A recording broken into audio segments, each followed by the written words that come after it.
Hi, everyone. Judge Andrew Napolitano here for Judging Freedom. Today is Monday, December 22nd. Oh, where does the time go? 2025.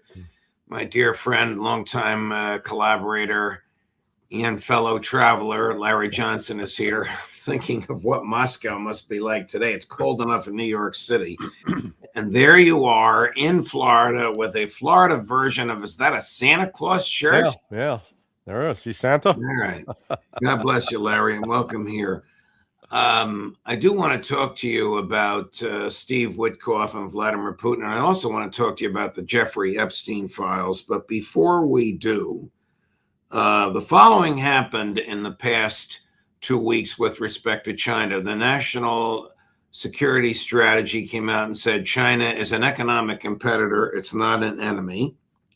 The United States seized a Chinese tanker off the coast of Venezuela. And the National Defense Authorization Act, which was passed by Congress and signed by President Trump, gives $11 billion in offensive missiles to Taiwan. What are they thinking in Beijing about all of this, in your view, Larry Johnson? Well, they recognize that it's one thing for Trump to speak some words that may sound conciliatory, but they look at the actions, and the actions are entirely hostile. And the Chinese are not fools, and therefore they accordingly recognize that the U.S. is in this with the ultimate objective of destroying China after they destroy Russia. So what you're seeing is the Chinese now are starting to unload at an even more rapid rate the U.S. Treasury bills, which creates a real problem for Trump and his Secretary of the Treasury. Because in the past, the United States could finance its deficit because the Chinese would buy our debt, and they'd buy a lot of it. That's turned around now. And so it is creating greater threats for the U.S. economy. And I would not be surprised that China is sending some very strong messages in private through Secretary Rubio and into Donald Trump that they better back off or this could escalate. I mean, could you imagine if we're putting offensive weaponry, missiles that can reach Beijing and Taiwan. Suppose the Chinese put missiles in Havana that could reach Washington or New York. Yeah. No, it's the same phenomena. And again, it marks the ultimate reversal in U.S. policy for 52, 53 years now. When Richard Nixon went to China in 1972, he agreed. He opened up a new chapter in relations between China, then communist China, and the United States, to which we recognize the one China policy, that Taiwan is part of China now and forever. We admitted to that. We accepted that. And now the United States, over the course of the last 10 years, has been reneging on that or trying to. And it's ultimately, it's a fool's errand because we no longer have the military advantage of being able to project military force into that part of the Pacific. Because our Navy is much weaker, dramatically weaker than it was, say, 20, 25 years ago. And the Chinese are dramatically stronger than they've ever been in their history. And why would we be sending this stuff to Taiwan other than to please Lindsey Graham, Tom Cotton, and the military-industrial complex? Yeah, well, again, it's all designed. This is not to, I guess they view it as a way to gain leverage over China. We're angry that China's withholding rare earth minerals, but not a lot we can do about it.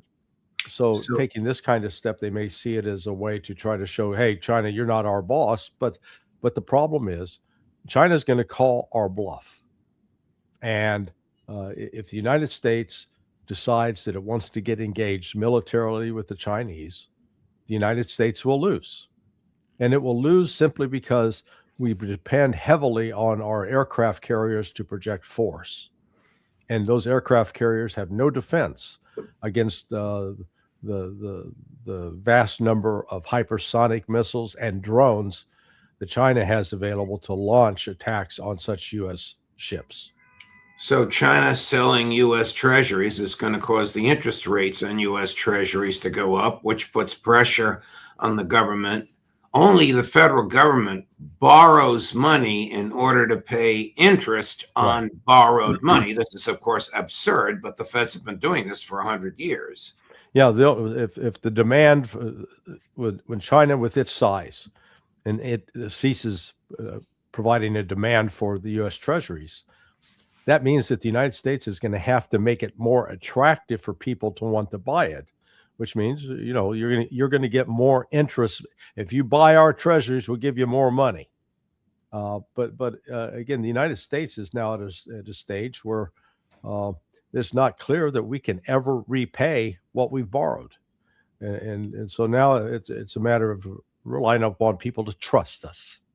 How are we ever going to repay 38 trillion? Yeah, it keeps ticking up every day too. Right. So, right. Trump has miscalculated with his tariff strategy of using tariffs as a political weapon, as opposed to using it strictly as an economic weapon, and it has backfired. And we recall him bragging, was at the end of February, and I'm quoting him. He said, "These countries are lining up to kiss my ass," end quote. Well, it doesn't look like it's a very long line, number one. And number two, the economic underlying economic numbers for the United States are not as strong as they like to pretend. We got the greatest economy ever, et cetera.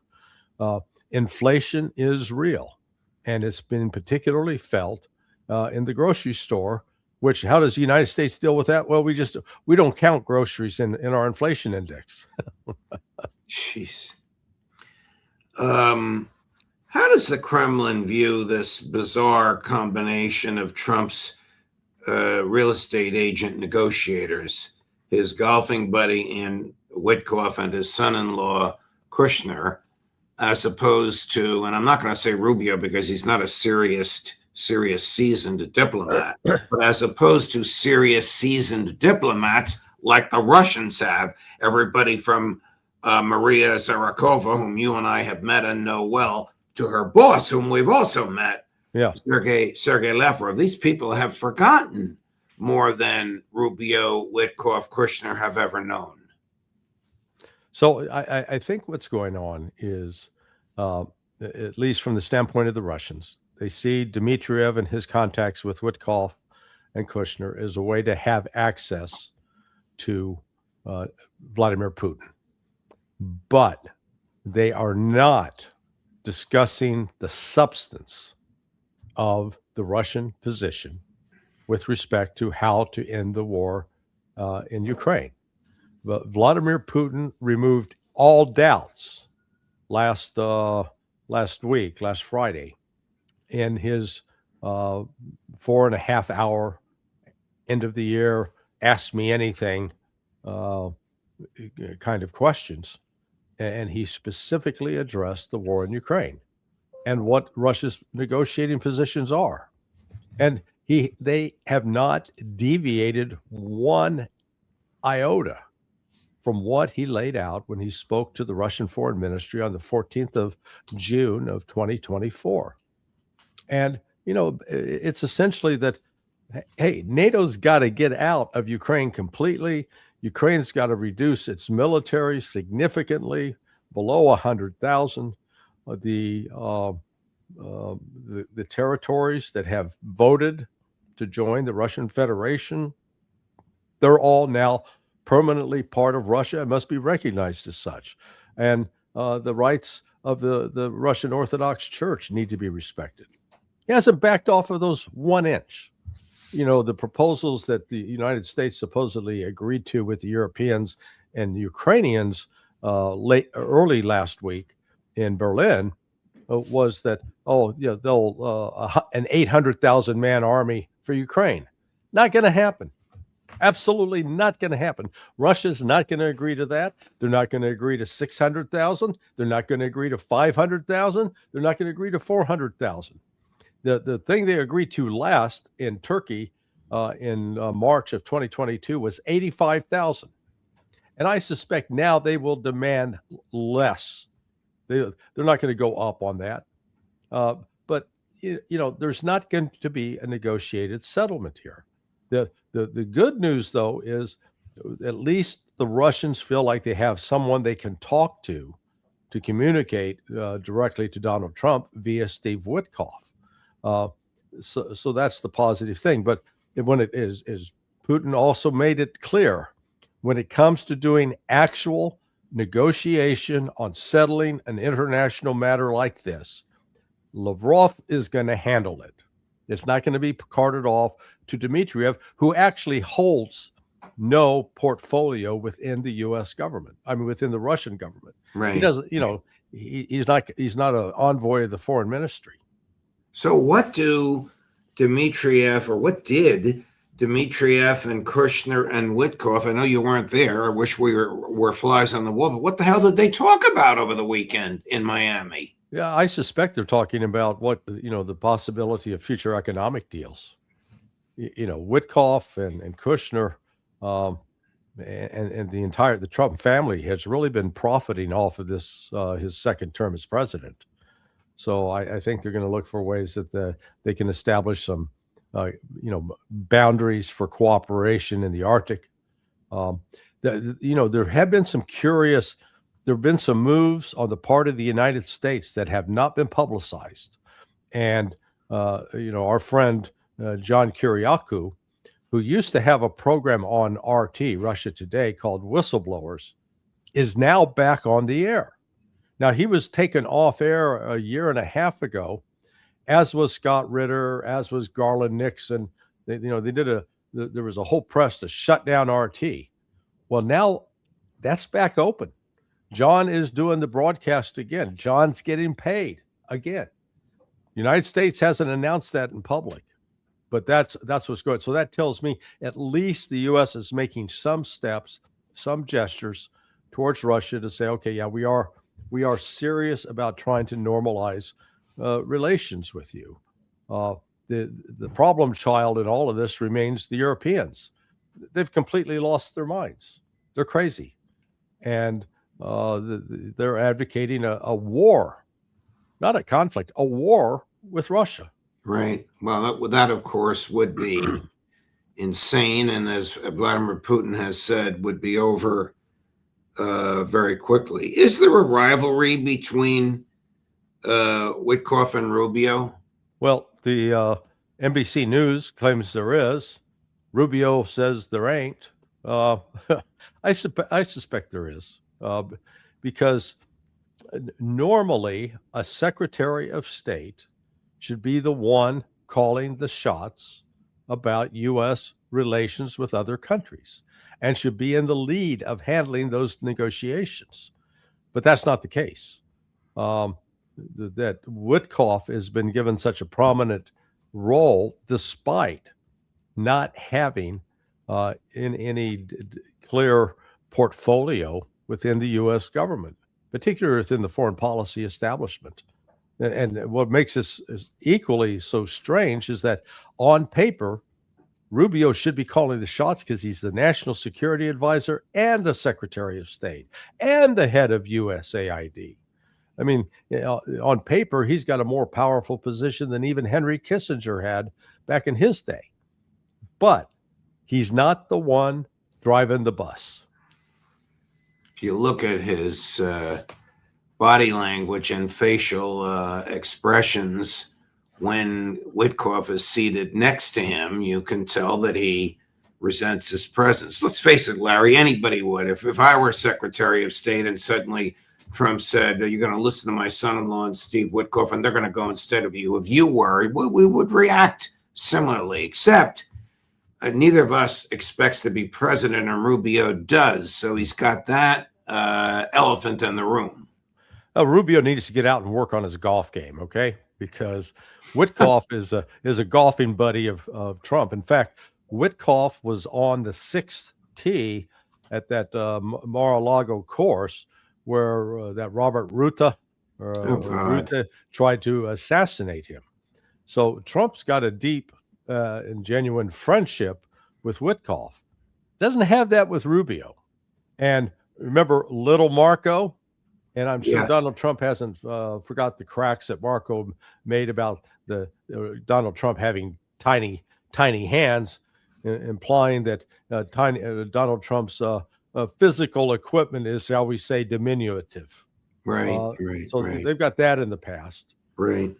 Let me ask you before we go to your thoughts on the Epstein documents about this very highly decorated, well-known, retired Swiss military guy. Oh, he's Jacques Baud, yeah. Yes, Colonel Jacques Baud, who not only has been sanctioned and silenced by the EU, they've seized his bank accounts and his assets.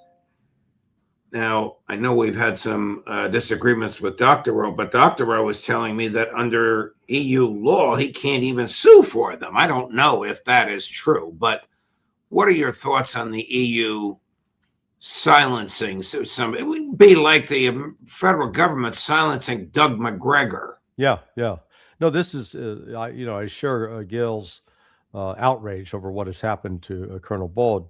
I have a side channel, Countercurrents, that I do an interview about once a week with different people, and Baud has been one of those that I've interviewed in the past. And such a gentleman, very knowledgeable and experienced. He knows the European situation, NATO situation inside and out, but he's a fair, objective observer. So the fact that the EU is resorting to trying to punish a man like him simply indicates how desperate their situation has become. Europe and the European Union is no longer in a position to control or influence anything. And particularly with respect to the outcome of this war in Ukraine. It's all slipping. It's slipped through their fingers. They're forced into the role of being spectators. And instead of finding a gracious way to try to convert into a diplomatic approach with Russia, they're going out trying to gratuitously and viciously punish people like Colonel Baud. Over the weekend, the Justice Department made what I would call a very paltry, ineffective, even incompetent effort. Yeah, see, I got my hands on one of those documents, and I can tell you what it says. Well, show us what the document blah you blah have. blah blah blah blah blah blah Right. blah blah blah Epstein blah blah. Right. So what she did is the Attorney General, failed to reveal what was precisely ordered. In the case of grand jury transcripts, one is 119 pages. She redacted that. She failed to redact the names of all victims. She redacted the names of people that were not victims, and she refused to explain her redactions, which are ordered by the legislation. You don't say what it is, but you say, here's why we redacted what's on this page. She didn't do any of that. Yeah. What is your take about her, Dan Bongino, and Kash Patel vis-a-vis Epstein? Yeah, well, it's not. I don't think it's fair to blame Bondi for all this, because one of the major ones involved with editing, blacking out sections was Dan Bongino, and he was doing it before, even before he was fully into position as deputy director of the FBI. That we've had those emails come out validating that. Look, across the board, Bondi, Kash Patel, and Dan Bongino, they are tools of the government of Israel. They are, I would call, compromised assets for the government of Israel. They're carrying water first and foremost for the government of Israel. In fact, we got Bongino. Before he went into office, he's been interviewed by one of these another internet podcaster, a woman, and as she asked him, Mr. Bongino, what cause is closest to your heart? You think he said America, America the beautiful? No. He goes Israel. So this entire facade nonsense that Trump has created about America first, it's not America first. It's America second or third.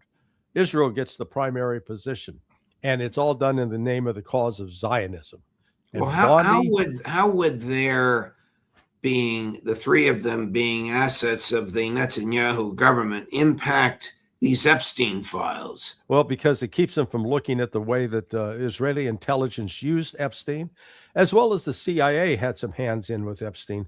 Epstein's role reportedly going back to the days of Iran-Contra, where it was involved in securing weapons for the Contras, to cover up the intelligence assets, and also to cover up how, in certain cases, they were collecting information to blackmail, pressure other people.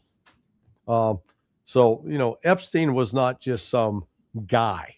Let's recall that we know through open sources that Ehud Barak, the former prime minister of Israel, was a frequent visitor to the Epstein mansions. And remember, even Alan Dershowitz described during one of his visits to the Epstein mansion, he got a massage. He didn't like it, but he kept his underwear on. Oh, thanks for that information, Alan. So you think that we will never see what was redacted or what was destroyed or what was removed, right? In order to protect the unique relationship between Mossad and American intelligence. Exactly right. And, Bongino was, before he joined the government, he'd been a tough talker about, we got to release those Epstein files. Yeah, he was beating the drum for this, Larry, more than any other podcaster. It was in the back of my head, but I just didn't want to go there. But every time I turned around, there was Dan beating this. This is when Trump was running for office. Right, but I think once he was put on the list to be a potential deputy director, and again, the key person in all this is Susie Wiles. Remember, Susie Wiles helped run Bibi Netanyahu's presidential campaign, so she's closely tied into the whole Israeli network on this as well. But I think Bongino got the briefing. You want to stay away from this. This is going to compromise and expose too much about the Zionist activities in the United States, Zionist attempts to control members of Congress, blackmail of major businesses and politicians in order to, make sure they don't do anything to harm the Zionist cause. Gee, I wonder if it has anything to do with this. Chris just sent me this. The Wall Street Journal is reporting the United States is pitching, you ready for this? Project Sunrise. Turn Gaza into a high-tech metropolis. The blueprint was drafted by Jared Kushner and Steve Witkoff and could have the U.S. commit to roughly 20% of the reconstruction costs over the next 10 years. Yeah, and then they get paid in the process. I mean, this is, we correctly critiqued the corruption in the Biden administration and how they used all this insider trading, et cetera. Well, Trump's worse. And, he's actually gotten pretty shameless about it. And this is one other example. This has nothing to do with improving the lives of Palestinians. This has everything to do with enriching Jared Kushner and Trump's daughter, where they will have a secure future with more billions. Chris, do we have Kash Patel before he was FBI director talking about Israel? Let's watch. You will see what we did with Israel and the Prime Minister and our special forces and their intel operation. We will be standing side by side with them. We will shut off the machinery that feeds money into Iran. We need America to wake up and prioritize Israel. We need to bring home Americans and end this war, bring home Israelis, and make sure we stand by our number one ally in Israel. And people need to wake up. Wow. Which is why the FBI is covering up on what happened to Charlie Kirk. What do you believe happened to Charlie Kirk that the FBI is covering up? I think Israel was involved in Charlie Kirk's murder. Because did that boy Robinson pull the trigger that killed Charlie? No, absolutely not. There's two. It's a narrative, a story that's been made up. Let's look at the fact that within the hour that Charlie Kirk was shot, when he was taken to the hospital, according to the surgeon who worked on Charlie Kirk, when that surgeon left the the room, the treatment room, tried to go back in, he was stopped by 2 FBI agents. This was a crime that took place in Utah, and we later learned it was a crime carried out by a resident of Utah. FBI has no jurisdiction whatsoever in that case. Why would the FBI stop a surgeon from re-entering an operating room? They said he didn't want him to tamper with the body, tamper with evidence. Again, the FBI has no jurisdiction over this. Was Kirk dead? It's local law enforcement. Was Kirk dead at the time this physician tried to get back into the operating room? Yeah, he was dead. He was. I mean, frankly, Judge, he was dead the minute he got shot. There was no way he was going to survive that wound. But there was curious presence of FBI, and then Kash Patel flies out there for the press conference. Again, why? Because the FBI has no jurisdiction. This smacks of like what happened to the Seth Rich case. Remember, the story we're told is Seth Rich was just, even though he worked at the DNC, he was just out late and he got robbed and got killed in the process, got shot and then later died. Okay, then why was the Washington field office of the FBI involved in a domestic robbery murder in the District of Columbia? And why was the FBI sending messages back and forth to the counterintelligence section of the FBI, which was then headed up by Peter Strzok?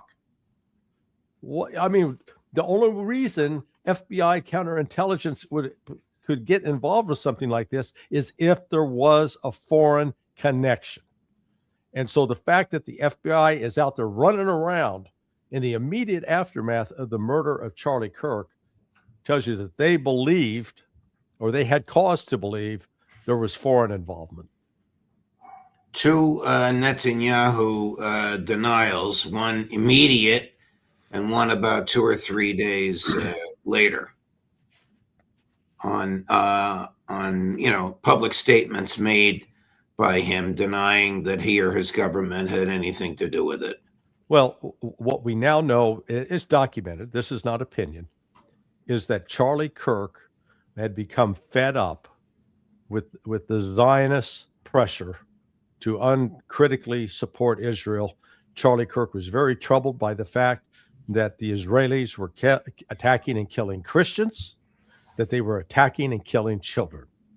And then Bill Ackman of Pershing Square hosted an intervention out on Long Island that had the Josh Hammer, a reporter with Newsweek, and what's the guy's name? Seth Dillon, who runs Babylon Bee.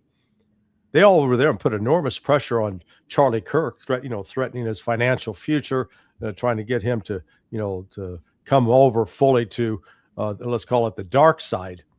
And Kirk refused. And then within 2 days after that intervention by this pro-Zionist crowd, Charlie was on the Megyn Kelly show talking openly with both of them about how they weren't good. They were tired of getting pressured and bullied over these kinds of things. And then we find out the night before he's killed, Charlie Kirk was communicating over text message and saying, they're going to kill me. Now, he didn't say, Tyler Robinson, I think the crazed transgender folks are going to kill me. That's not what he was saying. And when Charlie Kirk was under enormous pressure to distance himself from people like Tucker Carlson, who, congratulations on Tucker, he's now anti-Semite of the year. Yay! I saw that. Yeah, you sent that to me. Either you or McGregor sent it to me. This was McGregor sent it. Insane. Yeah. I got to go, Larry. Thank you very much. You're so So fearless, so courageous, such a great friend and collaborator. You come on twice a week. We've had a great year here on the show. We broke 100 million views for the second consecutive year, and you're on more than anybody else. I can't thank you enough, my dear friend. Well, I'm so grateful for the opportunity, but more than that, I just appreciate our friendship. Absolutely. Absolutely. All the best. Merry Christmas to you and your family, and we'll see you. I don't want to say this because I don't want the time to go by quickly. We'll see you 2 weeks from today. Yeah. Okay. Thank you, Larry. All the best. And coming up at 2 o'clock this afternoon on all of this, with an emphasis on Europe, Professor Glenn Deason. And at 4 o'clock with an emphasis on whatever he's hot about, Scott Ritter, Judge Napolitano for Judging Freedom.